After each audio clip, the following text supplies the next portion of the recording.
नमस्कार दोस्तों आज हम श्रीमद् भगवत गीता के छठे अध्याय के श्लोक नंबर 1, श्लोक नंबर 2, श्लोक नंबर 3 इन तीनों श्लोकों पर आध्यात्मिक चर्चा करते हुए ये समझेंगे कि कर्मयोगी व कर्म सन्यासी का आपसी भेद क्या है। क्योंकि कर्म करना तो मनुष्य का परम कर्तव्य है।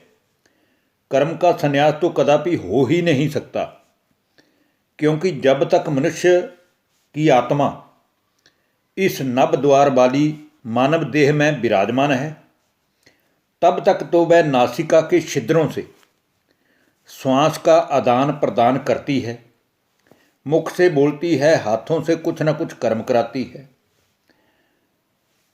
जैसे कि हम भोजन को हाथों से स्वीकार करना, ये भी एक कर्म है। तो फिर कर्म का संन्यास हो ही नहीं सकता। हाँ, कर्म करते हुए बुराइयों का संन्यास, विषय भोगनाओं का संन्यास, मन से उठने वाली बुरी इच्छाओं और कामनाओं का संन्यास, ये संन्यास होना संभव है। इसलिए हर एक मनुष्य को चाहिए कि वह कर्म करते हुए केवल इन्हें विषय भोगनाओं व इच्छा तृष्णाओं का संन्यास करे, तभी उसका जीवन सुखमय और शांतिमय हो सकता है। तो आइए आज के हम इसके छठे अध्याय के प्रथम 3 श्लोकों में ये समझने की कोशिश करते हैं कि भगवान ने अर्जुन को क्या उपदेश किया है। तो श्रीमद् भगवत गीता छठे अध्याय का श्लोक नंबर 1, जिसमें कहा गया है, अनाश्रित कर्म फलम कार्यम कर्म करोति यह स सन्यासी च योगी च न निघ्न चाक्रिय।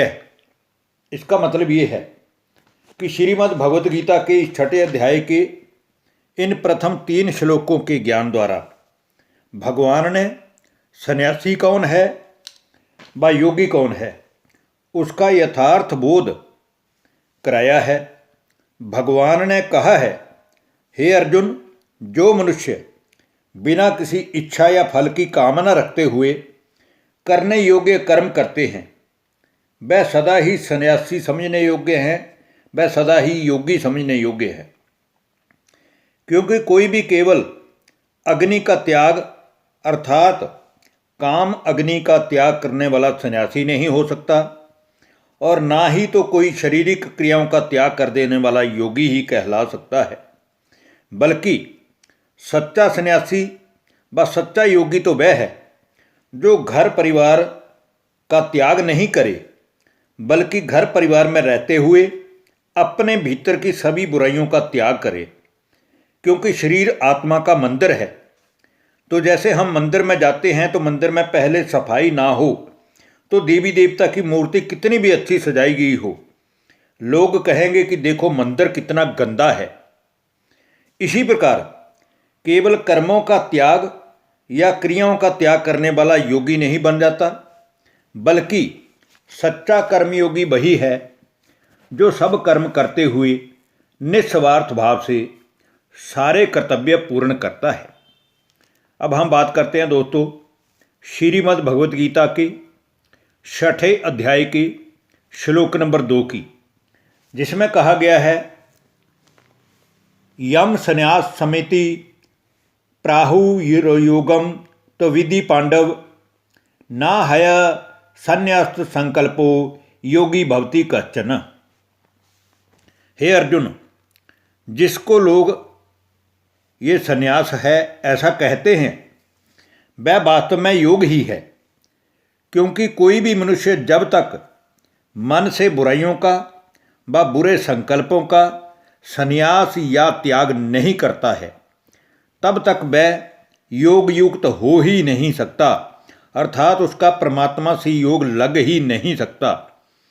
क्योंकि केवल संकल्पों का त्याग करने वाला कोई मनुष्य योगी नहीं हो जाता, बल्कि व्यर्थ व नेगेटिव संकल्पों का त्यागी ही वास्तव में योगी भी है, सन्यासी भी है, और इसी कारण ही वह सुखी भी है। अब हम दोस्तों आज की अंतिम श्लोक श्रीमद् भगवत गीता के छठे अध्याय की श्लोक नंबर 3 पर बात करते हैं, जिसमें कहा गया है, आरुरुक्षोर मनुयोर्गम कर्म कारण मुच्यते योगारूढ़ से तस्यैव समय कारण मुच्यते।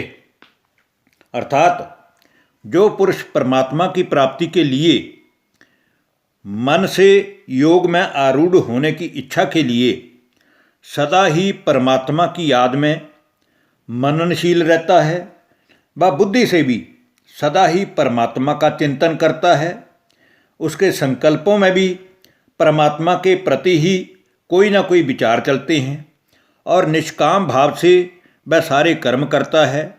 वह बुरे संकल्पों और विकल्पों का त्यागी मनुष्य ही स्वयं का कल्याण कर सकता है, वरना कई तो अनगिनत ज्ञान युक्त बातें सुनते हुए भी बिना आचरण में लाने से केवल दिखावे मात्र के योगी हैं व दिखावे मात्र के ही सन्यासी हैं।